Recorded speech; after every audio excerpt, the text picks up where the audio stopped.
ప్రసాద్ గారు కొనసాగింపు కోసం అనేక ప్రాంతాల్లో రేపు మంగళగిరిలో మంగళవారం రోజున బ్రహ్మ సంస్థన్న, ఒంగోలు, కావలి, కందుకూరు, మాచాల ప్రాంతాల్లో కూడా బ్రహ్మన్న కారుమంచులు కూడా కారుమంచు అంటే బ్రహ్మణ సొంత ఊరు. ఈ ప్రాంతాల్లో కూడా బ్రహ్మణ సంస్థాన సభ జరగబోతా ఉన్నాయి. అంతేకాదు మిత్రులారా, సందర్భం వచ్చింది కాబట్టి ఇప్పుడు చెప్తున్నాం. రేపు బ్రహ్మణ సంబంధించినటువంటి స్మారక సంచికలు కూడా ఆయన జీవిత చరిత్రని, ఉద్యమ చరిత్రని, ప్రజా చరిత్రని, ఈ సభలో మాట్లాడిన వ్యక్తుల యొక్క సారాంశాన్ని కూడా వీడియోలో చిత్రీకరించాం. కాబట్టి మొత్తాన్ని కూడా రేపు ఒక స్మారక సంచికను కూడా పల్నాడు శ్రీరాములు లాంటి వాళ్ళ యొక్క సహకారం తీసుకొని మేము ముద్రిస్తామని చెప్పేసి, ఇప్పుడు బ్రహ్మణ సంబంధించినటువంటి సొంత గ్రామం కారుమంచి ఆ బ్రహ్మణ చిన్నప్పటి నుంచి చూసినటువంటి లక్ష్మణారెడ్డి గారు జనవిజ్ఞాన వేదిక చాలా క్లుప్తంగా తక్కువగా మాట్లాడే భోజనం టైం కాబోతుంది. కాబట్టి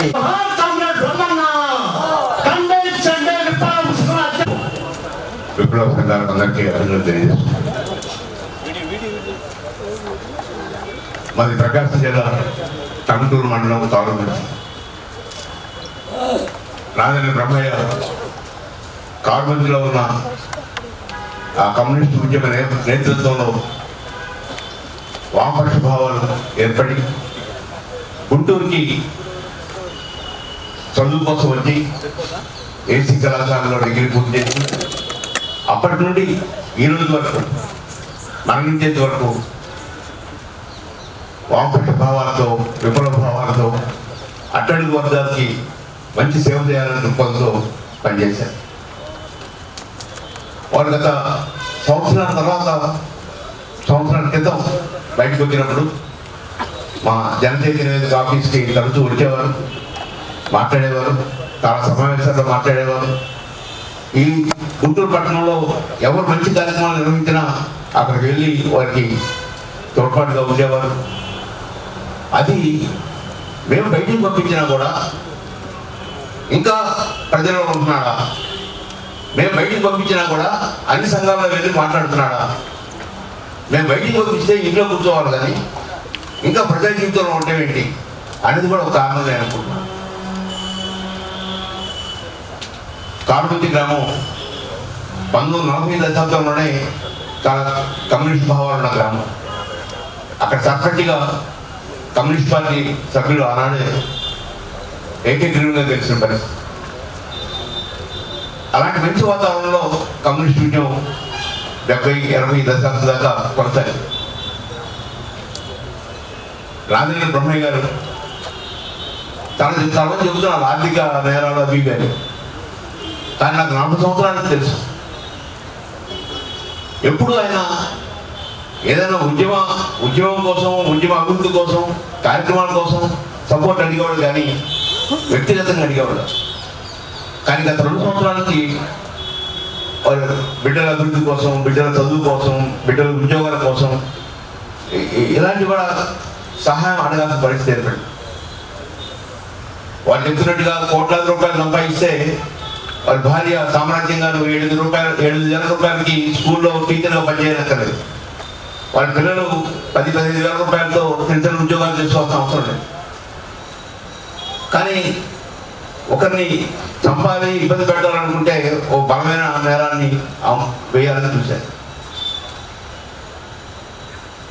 గీతాంజలి ఒక అమ్మాయి సోషల్ మీడియాలో రకరకాల కామెంట్స్ పెట్టారని, ఆమె బాధపడి చనిపోయిందని.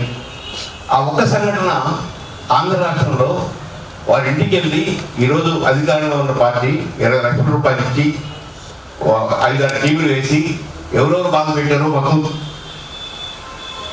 ప్రయత్నం చేస్తూ ఉన్నారు. ఈ రాజ్యం అంత పని చేస్తాం, తప్పులేదు, అవసరం.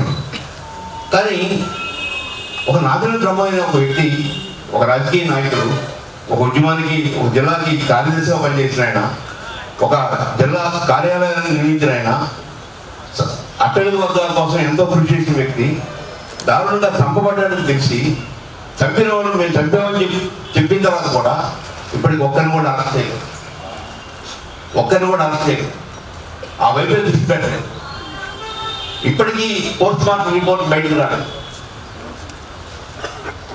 నిరంతరం నా ఎస్టీ నా బీసీ తగ్గించే నేతలు ఒక దళిత ఉద్యమ నేత చనిపోతే స్పందన లేదు. మీ అందరికీ నా విజ్ఞప్తి ఏంటంటే ఈ ప్రభుత్వం, ఈ పోలీస్ యంత్రాంగం, ఈ వ్యవస్థ మీద మనం ఒక ఫ్యాక్ట్ ఫైండింగ్ కమిటీ ఏర్పాటు చేసుకొని రుజువులతో వారి దగ్గరికి వెళ్ళాలి, వారి నోరు ఇప్పించేటట్టు చేయాలి, వారు దోషులు ఎవరో గుర్తించేట్టుగా చేయాలి, దోషులు అరెస్ట్ చేయించేట్టుగా చూడాలని చెప్పని నేను కోరుకుంటున్నాను. రాత్రి రమయ్య గారు మా కార్మిక గ్రామానికి వచ్చినప్పుడల్లా అక్కడ జరుగుతున్న అభివృద్ధి చూసి ఎంతో ఆనందపడేవాడు. అక్కడ మేము దాదాపు 6,000 మొక్కలు పెంచాం, పెద్ద చేశాం. ఒక 6 పారిశుద్ధ్య కార్మికులు గుంటూరుకి తీసుకెళ్ళి వారికి ప్రతి నెల 54,000 ఇస్తూ ఊరిని పరిశుభ్రంగా ఉంచాం. ఇట్లాంటి అనేక మంచి పనులని నిరంతరం చెప్పేవాడు. మీరు బాగా చేస్తున్నారు, ఇంకా చేయాలి అని ఎంకరేజ్ చేసేవాడు. అలాంటి బ్రహ్మయ్య గారు లేకపోవడం చాలా బాధాకరంగా ఉంది.